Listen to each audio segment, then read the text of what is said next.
நேந்திரம் பழம் பனானா வச்சு அரேபியன் ஷேக் மாதிரி. அது ஃபுல் அண்ட் ஃபுல் பனானால பண்ண போறோம். பனானா நட்ஸ் அப்புறம் frozen milk, nuts, Boost, coffee, sugar add பண்ணிக்கலாங்க. மில்க் ஆட் பண்ணிக்கலாங்க. பூஸ்ட் போட்டுக்கலாங்க. காஃபி போட்டு சுகர் ஆட் பண்ணிக்கலாம். வேர்க்கடலை, முந்திரி ஆட் பண்ணிக்கலாம். மில்க் ஆட் பண்றோம் கொஞ்சம்.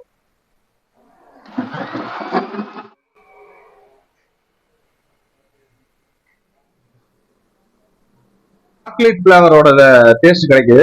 பூஸ்ட் அந்த காஃபி பவுடர் ரெண்டும் ஒரு காம்போ வந்து ஒரு டிஃபரெண்டா இருக்கு. இதுல பாத்தீங்கன்னா 250 ml ஜூஸா நம்மளுக்கு கிடைக்கும்.